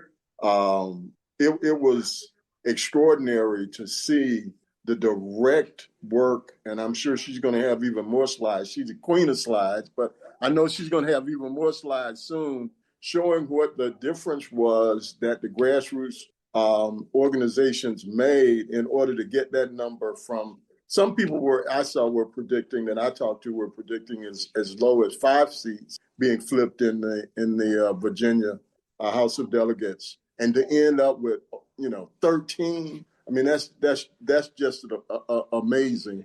And I wanted to just say that because there's a throughput that's running through all of this, taking us into 2026, which is where I lead into Georgia. And that is that those Public Service Commission races were 2 seats that, because of what had been going on with legal challenges and other things, came up at the same time in an off-year election, which we were able to grab hold to and make sure that we not only dealt with turnout, but we also focused on high utility rates. And that was the primary impetus for turning what had been an all Republican Public Service Commission for the last 2 decades to where we were able to flip 2 seats from incumbent Public Service Commission Republicans to Democrats with a resounding 25-point victory in each race. And the slide that Mike has put up now shows how dramatically there was a shift across the entire state. Essentially, it was all blue, except for a couple of very small counties in South Georgia. So this has great importance going into 2026, that the affordability issue is key, that people are concerned about the way they see the current administration and MAGA Republicans operating managing and operating this country, and we have to build on it. There is, in the middle of the emotional response that we've gotten and the euphoria, though, we have to recognize a couple of things, however. Number one is that the municipal races had a lot to do with this shift, as well as what was going on national. Remember that this was a municipal race year here across Georgia, and Democrats tend to turn out more. We had the City of Atlanta elections, we had elections across various metropolitan districts, as well as in South Georgia. So those voters would tend to go Democratic anyway. But with a 25% margin in those PSC races, that was wildly beyond our expectation of what we expected from those two races. The other thing is to point out that we had great candidates. Just as in Virginia, we had two extraordinary candidates, both focused on changing the paradigm from being a public service commission focused on supporting the power industry to concern about what the costs are to the citizens. That makes a difference. And I think that also is a consistent throughput with other elections around the country where cost and affordability was paramount. So we're moving in the right direction. There's a lot of work still to do. We cannot rest on our laurels here. We will have all of our statewide constitutional offices on the ballot next year, in addition to Ossoff's race for Senate, which is probably going to be the most expensive Senate race in U.S. history. So we have to build on this momentum, knowing that MAGA is going to turn out in force in 2026. They're already running scared based upon the results that came out. We've seen ads now calling John Ossoff, John in quotes, Mamdani Ossoff. So they're already starting to try to scare people going into 2026. But it was a great day, great momentum builder, lots of work to be done. So, Andrea and Ray, thank you so much. It might backfire by calling John Mamdani Ossoff, because Zoran is really, really popular, and people in Kentucky were really disappointed that they couldn't vote in the Democratic in the New York mayoral race, as far as I know. So I'm hoping that works against them. It's so brilliant. I looked at Alicia Johnson and Peter Hubbard, and they were really fabulous. And I'm wondering, I know they focused on affordability and on making the Public Service Commission work for the people of Georgia rather than for the big corporations. Absolutely. And I know that Harvey is so disappointed that he's not here today with you to celebrate Andrea and Ray. He really did want to be here. And he wanted to talk about Vodal. And specifically, did either of these two Democrats who prevailed so brilliantly in the election, did they focus on nuclear power at all? And absolutely. We had substantial conversations, especially with Peter Hubbard.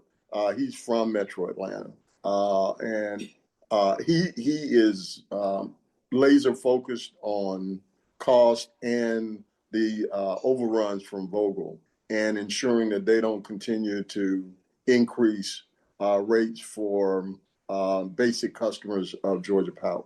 Between Vogtle and data centers, those are two of the most critical issues of that he was concerned about. Peter Hubbard has been active in these issues for years. I'm going to try to get him on with us once he takes a needed break here from campaigning, because he's been involved in this for years. He has set up his own nonprofit, and he's been advocating on behalf of the ratepayers for several years in front of the board. His education is in this area, so he brings a wide breadth of expertise to this equation. So we're extremely grateful to have somebody like that. The other thing too with him is Alicia Johnson was elected to a full term.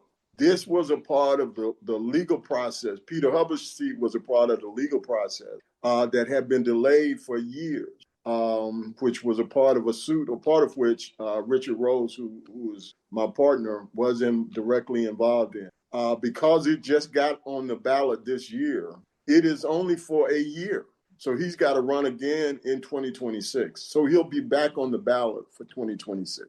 So I have a follow-up. There are 5 members of this commission. It's now 3 Republicans who work for the corporation and 2 Democrats who work for the people. Now, we were disappointed when our good friend Daniel Blackman wasn't elected when he ran for one of those 5 seats. And then he was subsequently appointed to, I believe, to the EPA, something within the EPA. He was with the EPA in the Biden administration. Right. So I'm wondering whether there is a possibility that at some point Daniel Blackman will also run for one of those 5 seats, and that we might actually see three of the 5 commissioners, at least 3. And if we could see Daniel Blackman, Alicia Johnson, and Peter Hubbard, all 3, wouldn't that be amazing? That would be great. The problem is, and this is one of the issues that we sued over, is that these are statewide positions where you have to run based upon your resident. So unfortunately, Hubbard and Blackman live in the same district. So that's the challenge. But we still have time. And remember, you might recall that Blackman was running for this seat but he was disqualified based upon a person that didn't make the cut in the primary brought against him that then gave the opening to Peter. So there'll be some discussions behind the scenes. Blackman is a very talented person. He's up and coming. He knows this industry. We'd love to have him in. But I don't think it would be good for him to run against an incumbent now that Peter would be in the primary. We need to figure out another avenue, which is going to take some thought. Thank you. Wonderful questions, Myla. I was wondering if we could shift gears a little bit and talk about nationally the impact on our nation's political life coming out of these elections. And maybe if we can get a memo to some of the Democratic senators that capitulated on, instead of holding the line on the Trump-led assault on healthcare and so many other issues. But I just want to say real quickly, where I grew up in Onondaga County, New York State, upstate New York, the county council flipped Democrat for the first time in about 50 years. And anecdotes coming out of it included the president of the county council was he wasn't running, but a bunch of his colleagues were up, and he was not door knocking and asking people vote Republican. And the vitriol he got in deep red areas where people said, we're sick of Trump, we're sick of the way he behaves, we're sick of his tariffs, we're sick of all of this stuff going on, and we're Republicans, but we aren't voting for any Republicans now. And he said he even got hacked from his own mother. So could you two please comment on what you've been hearing and what you've been thinking? I know you're both very well versed on, what's going on. You've seen trends come and go. So what's your take? Go ahead, Andrea. Was going to say voters in Virginia. Now, again, remember, Virginia, we sit on the other side of Washington, D.C. We have the second largest number of federal employees, 350,000. So imagine 350,000 totally pissed off federal workers who have been forced to take early retirement, laid off, or working without pay, are being furloughed, and they are literally all around the state. Now, let's take a look at the low income people in Virginia. The Black voters, the Hispanic voters, the Black voters are very, very upset because they are looking at more food insecurity. They are also looking at job loss. They are housing insecure because a number of the larger housing complexes are being, quote, redeveloped. And we all know that means moving all the Black folks out, tearing them down, and then building luxury condominiums. We've all seen that movie before. And then our Hispanic voters were very, very upset because they are looking at the inhumane treatment that is being visited on brown people because, oh, now you're the scum of the earth and we're going to just kidnap you off the face of the planet. So there was a lot of anger in Virginia. And we saw, as I said, this is a huge voter turnout for a state-only election year. Yeah, and to augment Andrea's point, we saw in Metro various districts where voter turnout from the previous municipal elections in 2021, percentage turnout was up anywhere from 5% to 12 to 14%. So that's a very strong indicator that people are concerned about what's going on in their communities, what they are seeing happening with their federal government, and what needs to happen in local government. These trends, like I said, it's important to understand that these numbers went up across the state, and they went up particularly when you see the longer those arrows are that you see, it means that there was the greater shift Democratic. And if you notice, a lot of those arrows are in mid Georgia, middle Georgia, and some in the South Georgia. Now, in that middle Georgia track across the state, there are a lot of Black counties there. There's a lot of opportunity going into 2026 to flip flip at least one or more congressional seats. The other thing that we've noticed too is that, and we've seen this as a national trend. Trump was conned a lot of people in 2024 about not only bringing costs down, but also how he was going to make jobs available to young men, whether they be Black men, Hispanic, or white. And we've seen that has not happened. And Hispanics, which had gone for Trump between 46, 48%, depending on the numbers that you saw, those numbers reversed dramatically across the nation. We've seen those numbers in some of these races be as high as 70% Hispanic men voting for Democratic candidates. Remember this too, that none of the Texas redistricting works if Hispanics don't maintain their 2024 Republican turnout percentages.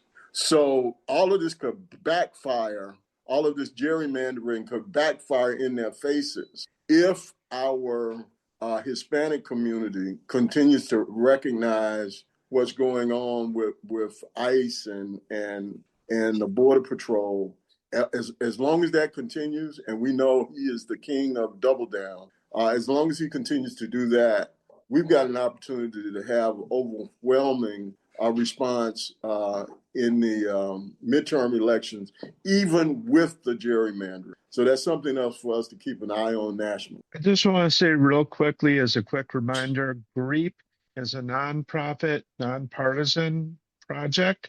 We analyze things that are going on. We're willing to have anybody on, whether it's Marjorie Taylor Greene or anybody else who wants to come in and tell us their point of view. That said, we are staunchly in favor of a constitutional democracy as opposed to whatever the heck they're whipping up for us from Mar-a-Lago. So yeah, and we are very, very concerned with everything that's going on, but you know, we have a little bit of a bounce in our step because it looks like most people, Democrats, Republicans, independents, Greens, and Libertarians don't like the idea of fascism by and large. And Absolutely. so Myla, you want to get in? I'd also like to invite everybody to please raise your hand if you'd like to ask a question or make a comment. Well, speaking of your Georgia peach, Marjorie Taylor Greene, we now see that she is joined with some Republicans to get a discharge petition going to release the Epstein. And she's sounding a lot more moderate these days than she used to when she was talking about Jewish space lasers and other things. I mean, you know, a lot of other things. It's pretty out there. So just in the past couple of days, we have been hearing that when people in the FBI were charged with going through all of the material that had been sequestered by the FBI, they put something like 1,000 FBI people onto the task of reviewing what turned out to be extraordinarily disturbing evidence about some of the most horrific predation that we have ever heard of. And part of the reason we believe, a lot of people believe that the House of Representatives is not meeting and that Mike Johnson is keeping them from meeting has to do with his fear of having this extraordinary material release.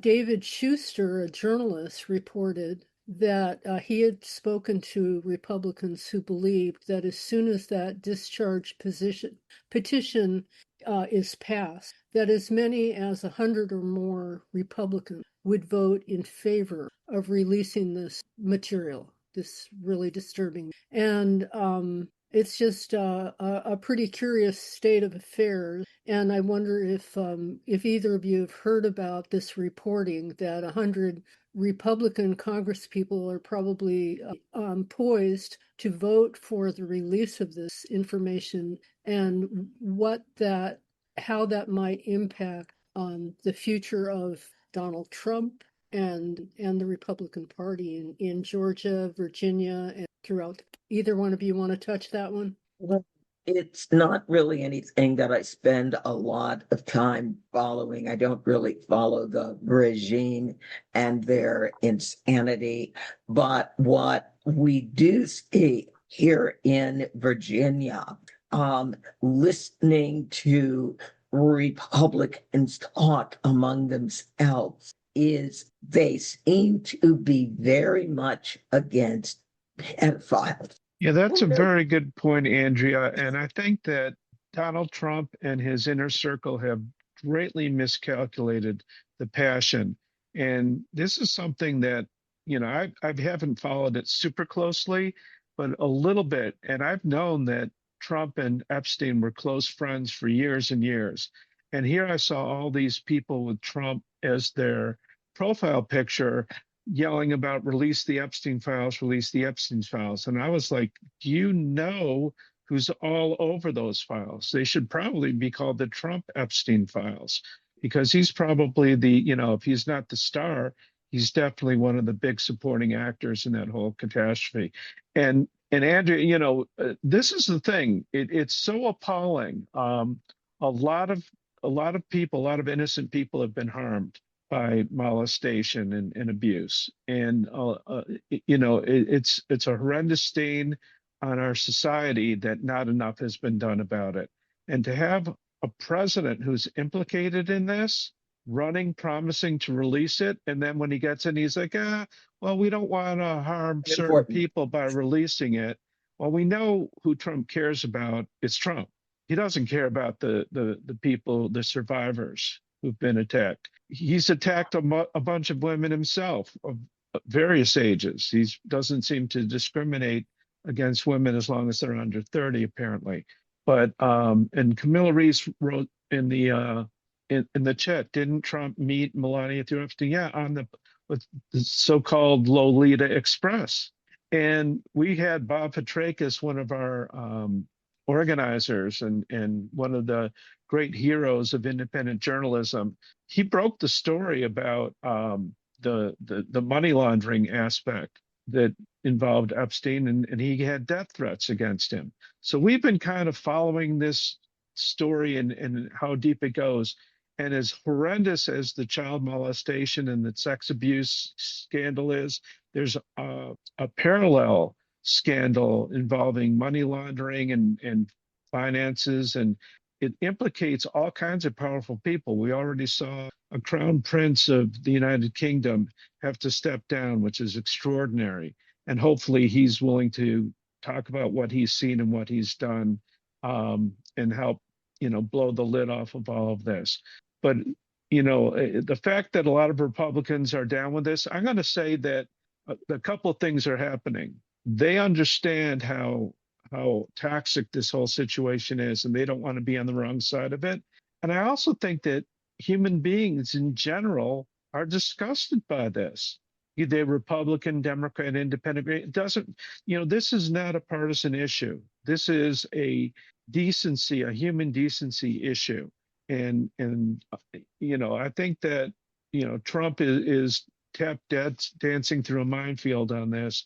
It is going to come out. And when it does, there's going to be hell to pay.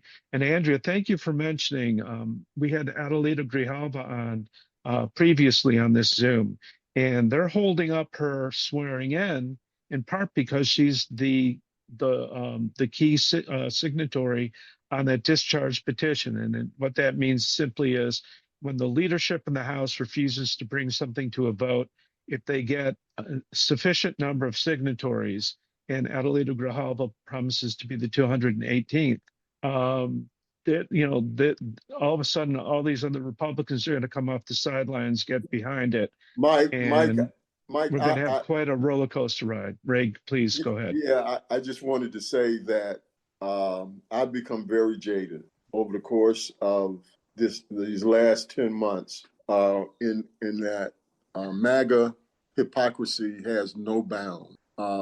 We've seen not just the Epstein files, but you look at the level of corruption that's going on with this administration that has been normalized, that would make Richard Nixon blush. Indeed. At what's going on. And it's been normalized. I mean, you can't keep up with it every day. So I hope that you are right, that when the files are released, that first of all, we'll get full files. But I go back to the first administration when everybody had high hopes for the Mueller investigation and other things. They have an extraordinary way of distraction and muffling the media. They essentially control the media now. Yep. From legacy media, with the mergers that they've approved and how they look at what they've done with CBS, Paramount, the merger there, what they're doing with TikTok. They've co-opted Meta, Google. So they're controlling those flows. But what they can't control, which is where I'm vesting my hope and focus, is affordability. Mm-hmm. And the affordability question, people have to go to the grocery store every week. And you can try to lie about it. You can put the press out. You can put all of the commentary out there you want. But when people go to the grocery store, They know that their check this week doesn't go as far as it did a year ago. And I think that that's the lie that they can't get beyond. They know what their rent is and that their rent is going up. They know their utility rates are going up, which is what was so important about the Public Service Commission races. So I think we've got to continue to drive home, not saying forget about the Epstein files or anything like that, but I'm saying that people are hurting in terms of putting food on the table, having a roof over their heads, and staying warm in the wintertime. And we've got to continue to drive those points home each and every day. And I think that made a major difference. I know that Governor-elect Spanberger talked about it. That was the focus of the PSC races with these utility rates. I know it came up in other races. Mom Donnie talked about it a great deal, about affordability and housing. You know, when I bought my first house when I was 23, 24 years old. Those folks can't buy houses today. They can barely afford rent. You know, it's a travesty in this in this country that young people cannot afford to own their own homes. So I think that we kind of stumbled into it, but we need to continue on that horse into 2026 on cost and affordability. That breaks through more than talking about inflation or anything else, because people go to the grocery store and can't afford to buy hamburger meat. So that's where we're going to be spending a lot of our time with the Democrats that we deal with and with other progressives that we deal with, is to say focus on what what's hurting people and respond to people's needs on the ground, because that's where the pain is right now. Absolutely. You know, if you can't afford to pay your rent or your mortgage, you can't afford to feed your kids, you're skipping meals so your kids can eat. You know, that's a special kind of focus that people, and pain that people have to endure. And it's unnecessary in this day and age, in this country, that any child or parent should go to bed hungry, that anyone should have to, feel depressed and hopeless that they can't afford their bills. Steve, you want to get in real quick? Yeah, am I unmuted? Yep. The game yesterday. I don't know if anybody's watching this football game, but Trump was up there trying to swear people in and they were booing him. And it's like, yeah, he just completely undermined the whole evolution of American democracy to this point. They've taken it out. You look at the preamble of the Constitution, they want to ensure domestic tranquility. They want to work for the common good, which is nothing of what this administration is doing. And then you have the 14th Amendment. You look at the 14th Amendment, Section 3 and Section 4. Section 3 is about removing any officer of the government for treason, insurrection, right? And 14.4 is questioning the debt. So what are they doing now? The whole basis of their thing in Congress is questioning the debt, which is completely against constitutional law. And I don't see how anybody can stand there in the halls of Congress and violate the Constitution and get away with it. Somebody, I don't know if there's somebody on the floor, whatever, but this is a point. The Constitution is there for a reason. And Pelosi let Mike Johnson take office. He was part of the fake elector scandal. Now Trump all of a sudden is like, pardon all of his buddies that got away with it. Well, that doesn't excuse their sins. If they're insurrectionists, they're insurrectionists. I've never heard and haven't heard 2/3 of the Congress say that they weren't. And the fact that the Supreme Court is palling along with all this puts them in the same category as insurrectionists. You want to call me out on that? I'm right here. Thank you. Any comments on Steve's constitutional expertise there? Here, I'm seeing everybody calling him a hero, not calling him out, because I think he's right. Thank you. Well, we're getting close to the time to drift off and get back to our normal lives. But Andrea and Ray, you guys are absolutely amazing. You have, you guys not only know what's going on, you make good things happen. And we're so pleased to hear from you whenever you can spare some time in your busy schedule to share with us. Do you have any closing thoughts as we get ready to get dinner on the East Coast and get on with our lives in the rest of the country? I will have some interesting thoughts right after the beginning of the year. And I think they're going to be a little bit earth-shattering. Ooh, I like that. That's Great a good tease, great teaser. tease. Andrea knows how to get your attention and keep it. So we're going to have you back in about a month and a half, and when it's 2026, and all the chickens are coming home to roost. Ray, but any closing comments, any prognostications for next year in Georgia? No, I've said what we need to focus on. Take this energy, momentum, and stay on the affordability of the citizens. We need to know what their pain is and let them know that we're going to fight for them. That's why it was so disheartening to see the Senate members cave, because people were finally getting energized because they want to see people fight for them. That's what they're looking for. That's what they see. That's a throughput from Spanberger to Cheryl to Mondani to some of these other races. They want to see people fighting for them, and it's unfortunate that they gave that up. And you guys, if you could say out loud the websites, how people can follow what you're doing and support what you're doing.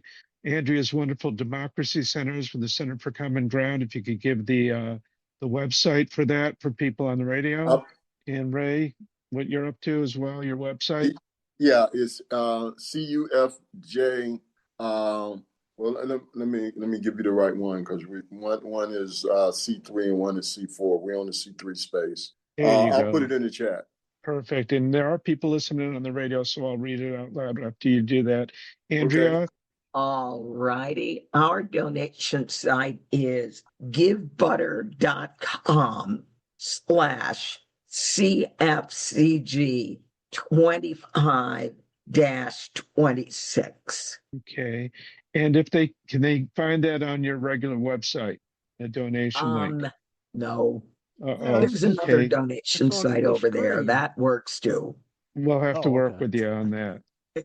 But yeah, Ray and Andrea are doing great work. It'd be great to have people pitch in, and that's Give Butter it's like Act Blue, but without all the partisanship. So it's givebutter.com/CFC, that's Center for Common Ground, CFC, G, and then 25-26, which I guess is for this cycle, the 2025-2026. So it's CFCG 25-26, and that's at the givebutter.com website. And Ray's is, okay, and also centerforcommonground.org, all one word. We've got our wonderful friend Tatanka Bricka. Tatanka, do you have something to get us wrapped up and on our way? Yeah, I just want to say personally, but on behalf of everyone here and everyone in the country and around the world, you two, we know on this show, have been there and saved the Democratic Republic. This isn't the first time, over the last several elections. And the thing that is so admirable to me is when the times are tough, you are just plowing ahead. You're finding a way through. You're finding a way to get the money just to get the basic things done for people and the democracy centers and the year-round organizing. So it makes me proud to be a human being and to think that, decency and constitutionality, it's possible that will win out in the end. I'm just motivated and enthused, and we all are, by your dedication. When times are tough, you're still plugging away. You keep your eyes on the prize and you keep going. And I just want to thank you on behalf of all of us. And Tatanka, thank you so much for those incredibly wise words, as always. And I just want to emphasize, these electoral victories don't just happen.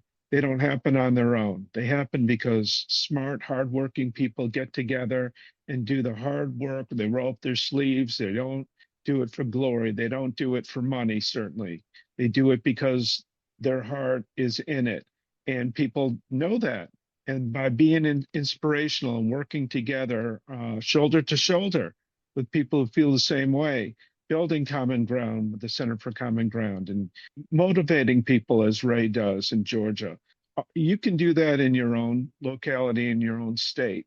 Be inspired by these wonderful people, and they'll help show you how to do it. If you want to start a democracy center in a neighborhood near you, Andrea can help you get started, and Ray can show you the way, the Georgia way. And we're about 1 minute from 7:20 in the East, and that's when we usually cut off. Steve Caruso, anything to say on our way out? No, thanks everybody for showing up. Appreciate all of you. Love you very much. Have a And good we And weekend. and we we'll thank talk. and we thank you, Steve Caruso, for engineering this thank meeting. you, Myla. Thank you, Steve. Thank you, everybody, all of our guests, all of the wonderful participants we had, everybody who had questions that they spoke out loud or in the chat. And big thank you to Harvey Sluggo Wasserman, who convenes every single one of these. We decided we'd give him 1 day off because he was traveling, but he'll be back again next week. Same No Nukes time, same No Nukes channel. Good. Take care, All everybody. right. So good to Thanks. see everyone. Be well. And Bye-bye. we'll see you next week. Si se puede. Si se puede.